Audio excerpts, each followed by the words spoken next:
प्यारे बच्चों, आज मैं बात करने वाला हूँ एक नई टॉपिक के ऊपर। जैसे कि मैं प्रीवियस बहुत सारे वीडियोस दे चुका हूँ अलग अलग क्लासेस के ऊपर, लेकिन हमने 10th क्लास के ऊपर 2 ही वीडियोस बनाई थी, है ना, जो कि फिजिक्स के ऊपर थी।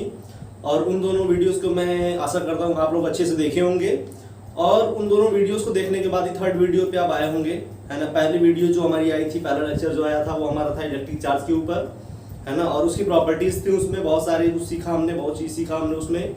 दूसरे लेक्चर में हमने क्या देखा कि इलेक्ट्रिक पोटेंशियल देखा, और पोटेंशियल डिफरेंस के बारे में हमने बहुत कुछ सीखा, है ना। क्योंकि ये आपका जो चैप्टर इलेक्ट्रिसिटी ना, वो एक ही दिन में खत्म हो सकता है ना। मैं मानता हूँ इस बात को, लेकिन एक दिन खत्म करने का मतलब क्या है, जब वो हमें डाइजेस्ट ना हो, है ना। तो क्यों हम ना अलग अलग एक सेशंस में तोड़ तोड़ के अलग अलग टॉपिक्स के ऊपर डिस्कस करें, इस पर चर्चा करें और इसको अच्छे से समझ पाए।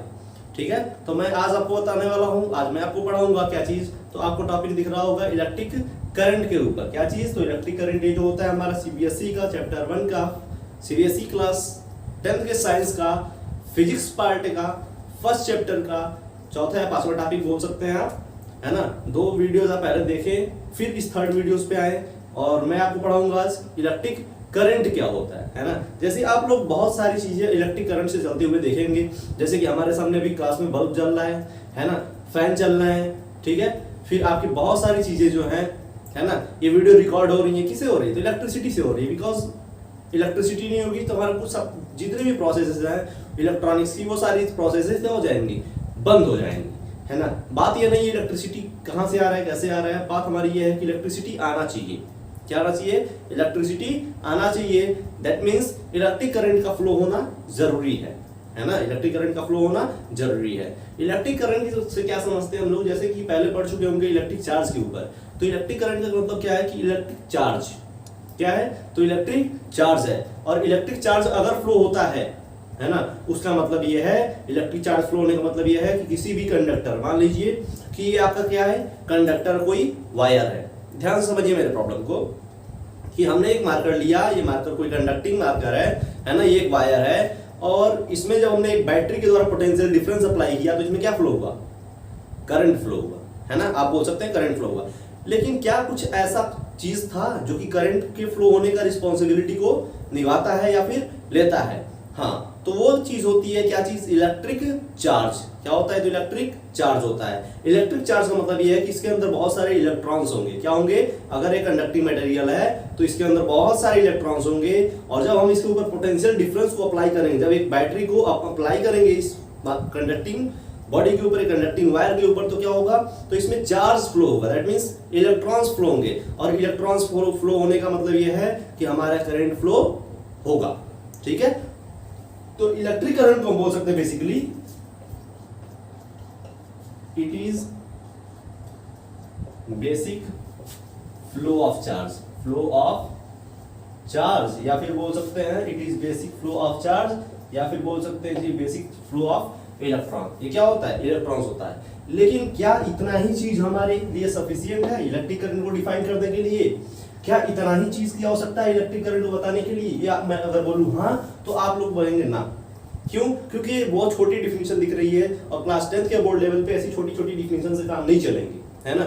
हमें अपने डिफिनेशन को एक नया तरीका देना होगा, एक नया मोड़ देना होगा, जिसके तरीके से आपका जो डिफिनेशन बने वो मोर अट्रैक्टिव बने, है ना। वो टीचर्स को, एग्जामिनर्स को लुभाता फिरे, है ना, वो लुभा ले, ताकि आपके ऊपर मार्क्स, जो भी डिफिनेशन हो, जो भी चीजें हैं, उस पर मार्क्स गेन हो पाए। ठीक है, तो बेसिक तो फ्लो होता है चार्ज का, लेकिन कैसा होता है ना। तो उस चीज को समझिए जो हमारी डिफिनेशन मिलती है किसकी? इलेक्ट्रिक करंट की। वो क्या मिलती है?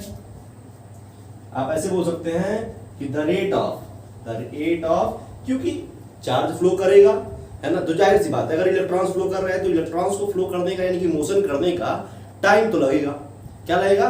टाइम लगेगा, है ना। कितने टाइम में कितना दूर तक मोशन कर रहे हैं ये मतलब नहीं है यहाँ पे, कितने टाइम में कितना इलेक्ट्रॉन्स मोशन कर रहे हैं। हमने जो मोशन पढ़ा था 9th में, वो नहीं है यहाँ पे। मोशन क्या पढ़ा था कि डिस्टेंस थी अपॉन टाइम था। ये चीज हमारी कुछ थी स्पीड की, लेकिन यहाँ पे स्पीड मैटर नहीं करता। यहाँ क्या मैटर करता? तो इलेक्ट्रिक करंट मैटर करता, और इलेक्ट्रिक करंट किसके ऊपर डिपेंड करेगा? तो टोटल नंबर ऑफ चार्जेस जो कि फ्लो हो रहा है, कितने स्पीड से फ्लो हो रहे हैं उसका मतलब नहीं है, है ना, कितने स्पीड से फ्लो हो रहे हैं ये आप हायर क्लासेस में पढ़ेंगे, लेकिन अभी क्या है बस फ्लो की बात करने वाले अपन, है ना, कि कितने चार्जेस फ्लो हो रहे हैं, कितने इलेक्ट्रॉन्स फ्लो हो रहे हैं उस वायर के अंदर और कितने टाइम में वो फ्लो हो जा रहे हैं, कितने टाइम में वो फ्लो हो रहे हैं। तो the rate of flow of electrons बोल सकते हैं, है ना, क्या बोल सकते हैं, तो electrons, the rate of flow of electrons और चार्जेस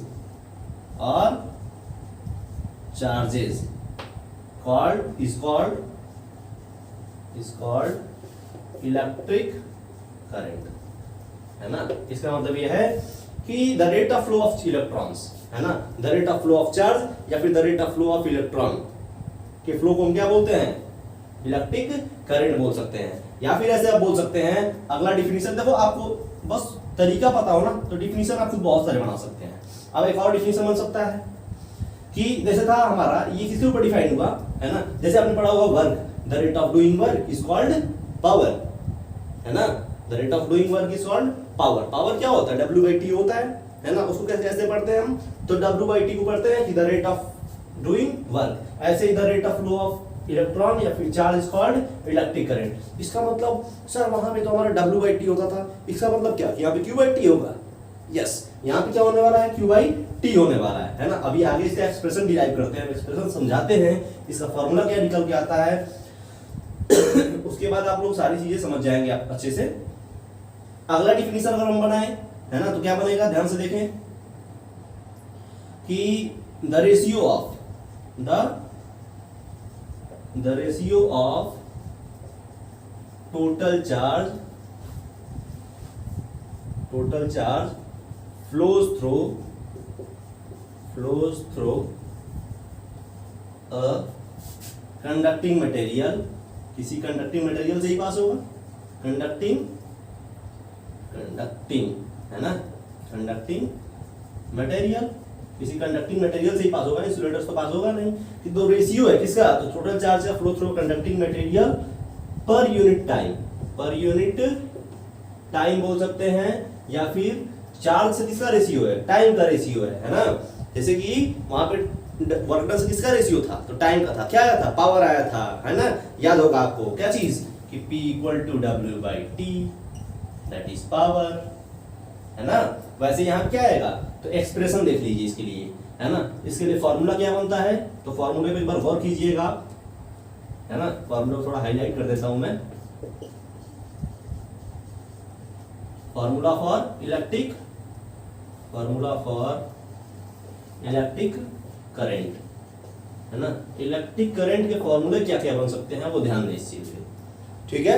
तो हमने तो बताया, सर आपने बताया कि फ्लो ऑफ इलेक्ट्रॉन है ना, और आपने बताया फ्लो ऑफ चार्ज है, ठीक है। फ्लो ऑफ इलेक्ट्रॉन है और फ्लो ऑफ चार्ज है, और चार्ज और इलेक्ट्रॉन में क्या रिलेशन होता है, तो हमने पहले लेक्चर में बताया था कि Q = N/E का रिलेशन होता है, that is quantization of charge. क्या होता है, तो क्वांटाइजेशन ऑफ चार्ज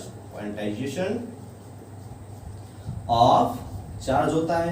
ये किसका रिलेशन है, तो क्वांटाइजेशन ऑफ चार्ज का रिलेशन है ना। इसका मतलब कि बहुत कई सारे फॉर्मूले बन जाएंगे भाई, अब तो कई सारे फॉर्मूले बन जाएंगे, लेकिन सब फॉर्मूले का मतलब वही है, चार्ज का ही फ्लो होना है, ठीक है ना। तो फॉर्मूला फॉर इलेक्ट्रिक करंट जो हमारा पहला फॉर्मूला बनता है वो क्या बनता है, तो फॉर्मूला फॉर इलेक्ट्रिक करंट क्या बनता है, तो I, है ना।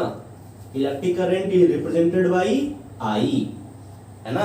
ऊपर लिख लेंगे आप इधर कि electric current it is denoted by, है ना, it is denoted by capital I और स्मॉल I। ये कैसे रिप्रेजेंट किया जाता है, तो कैपिटल I से, या फिर बोल सकते हैं आप क्या चीज, तो स्मॉल I से रिप्रेजेंट किया जाता है। वाह भाई वाह। अब हम क्या देखें, तो फॉर्मूला फॉर इलेक्ट्रिक करंट देखें, दैट मींस I की वैल्यू देखें क्या आएगी, है ना। तो आपने देखा रेशियो है किसका, तो टोटल चार्ज का, किससे, टोटल टाइम से। तो क्या बोल सकते हैं कि सर Q/T। देखो तो कितना सुंदर फॉर्मूला बन गया, क्या चीज, तो I = करंट = क्या, total charge upon total time. कितना चार्ज फ्लो हो रहा है, कितने टाइम में फ्लो हो रहा है, उसी की रेशियो को हम बोलते हैं क्या चीज, इलेक्ट्रिक करंट बोलते हैं।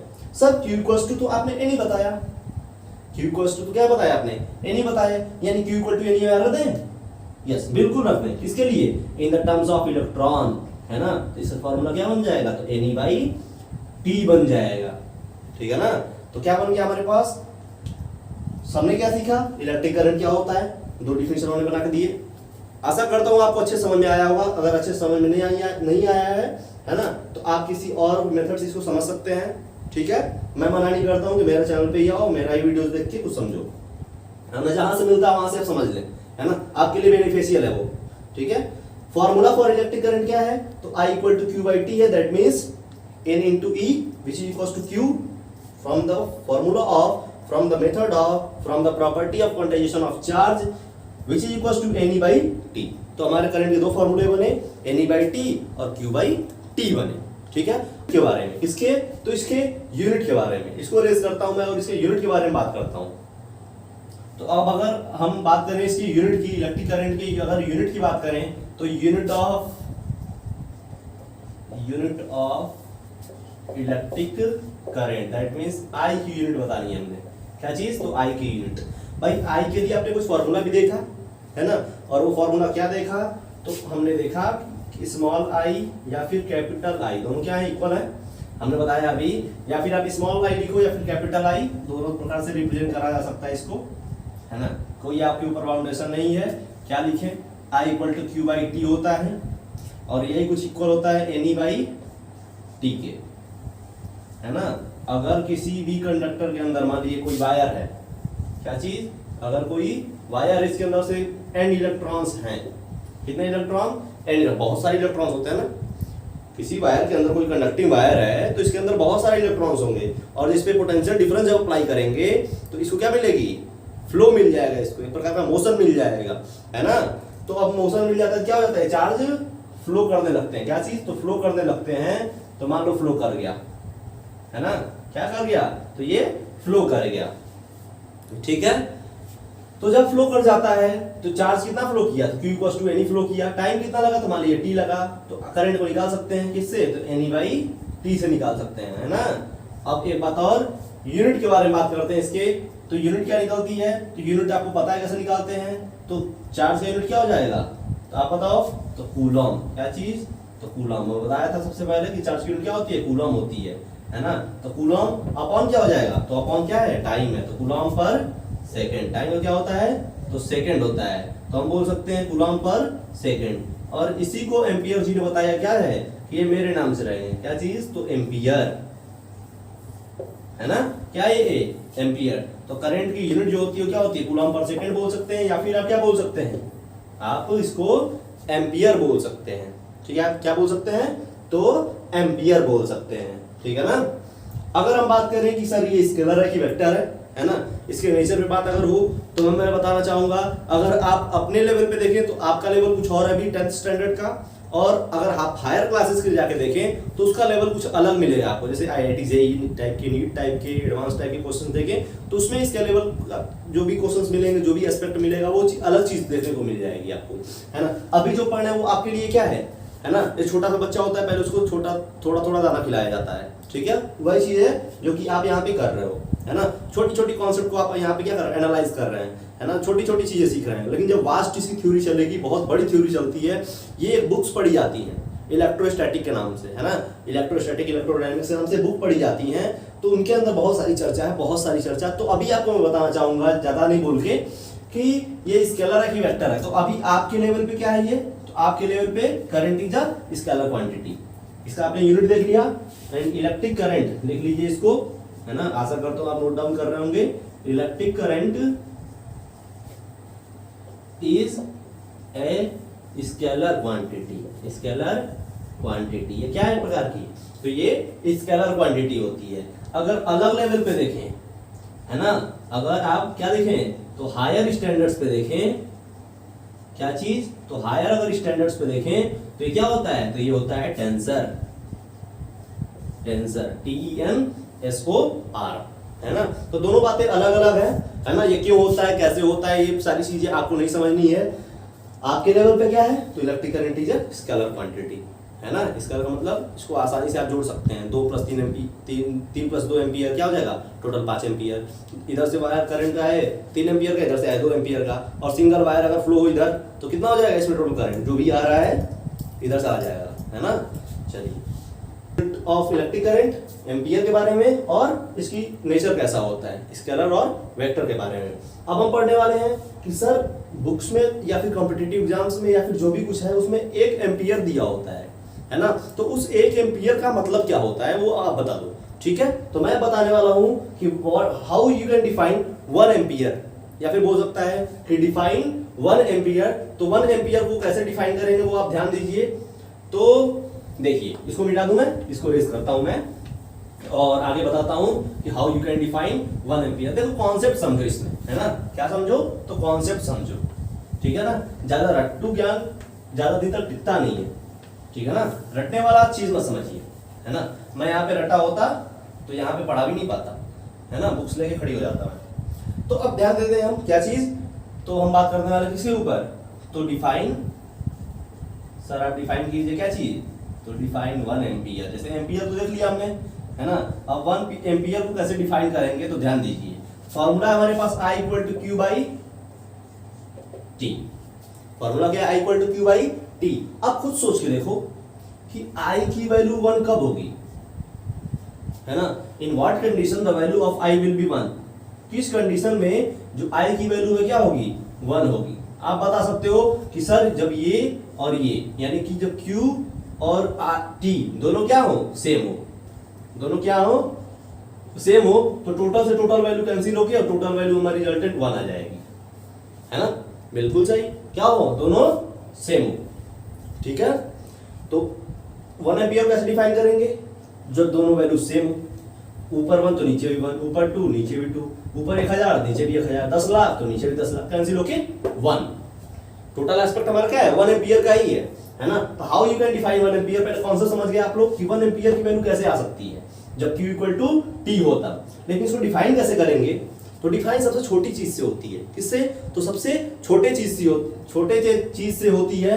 वो कैसे करें, तो अगर हमारे पास चार्ज है कितना, देखो अगर हमारे पास चार्ज है, इधर दिख रहा है आपको, इधर दिख पा रहा है, अगर नहीं दिख रहा है तो इधर समझिए आप कि I = क्या होता है, फॉर्मूला Q / T होता है ना। उधर लाइट की फोकस है तो शायद नहीं दिख पा रहा होगा। I की वैल्यू 1 कैसे होगी, तो जब इसकी वैल्यू भी 1 कूलम और इसकी वैल्यू भी 1 सेकेंड। यानी कि अगर किसी भी वायर के अंदर 1 कूलम का चार्ज फ्लो हो कितने टाइम में, 1 सेकेंड में, तो उसको क्या डिफाइन करते हैं, 1 एम्पियर डिफाइन करते हैं, या फिर 1 कूलम पर सेकेंड डिफाइन करते हैं। कैसे कि व्हेन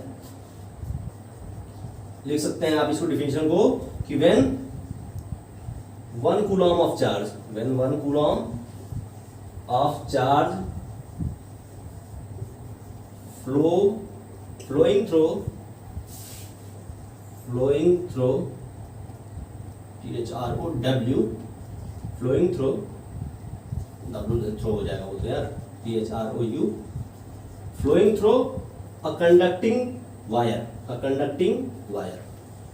है ना, a conducting wire, क्योंकि कंडक्टिंग वायर से ही तो फ्लो होगा, इंसुलेटर्स तो होगा नहीं, तो क्या हमेशा यूज करेंगे, तो कंडक्टिंग मटेरियल, कंडक्टिंग वायर। तो जब 1 कूलम का चार्ज फ्लो होता है एक किसी कंडक्टिंग वायर से इन अ टाइम ड्यूरेशन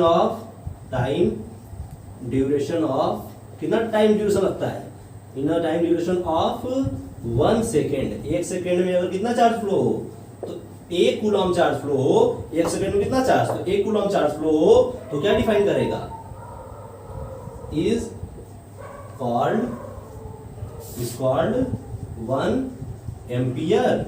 इसको क्या बोलते हैं, 1 एम्पियर बोलते हैं। बहुत गलत हो रहा है यार मुझसे, एम्पियर और 1 कूलम पर सेकंड। देखो 1 कूलम पर सेकंड ही बोल सकते हैं इसको, 1 कूलम पर सेकंड बोल सकते हैं, 1/1 कूलम पर सेकंड हो जाएगा, ठीक है।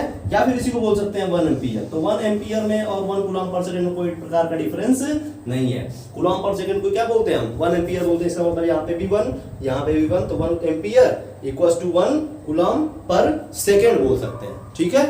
अगला पॉइंट क्या है, उस बातों पे ध्यान दें आप। अगले पॉइंट्स पे क्या है, इस चीज का समझ गए होंगे कि 1 एम्पियर कैसे डिफाइन करें अच्छे तरीके से, भली बात ही। अगला हमारा पॉइंट है कि sir how it can measure. जैसे कि आपने बताया था पोटेंशियल डिफरेंस, है ना, तो पोटेंशियल डिफरेंस को मेजर करा था हमने किससे, तो किससे मेजर किया था, तो वोल्टीमीटर से मेजर किया था। और वोल्टीमीटर को हमने कनेक्ट किया था कैसे, तो पैरेलल में कनेक्ट किया था रेजिस्टेंस के साथ, रेजिस्टर के साथ। ठीक है, आप सर इसको कैसे कनेक्ट करें, है ना, या फिर इस चीज को मेजर करने के लिए क्या डिवाइस हम यूज कर सकते हैं। ठीक है, चलिए देखिए, तो इलेक्ट्रिक करंट, ध्यान दो इधर, electric current is measured by, electric current is measured by instrument या फिर डिवाइस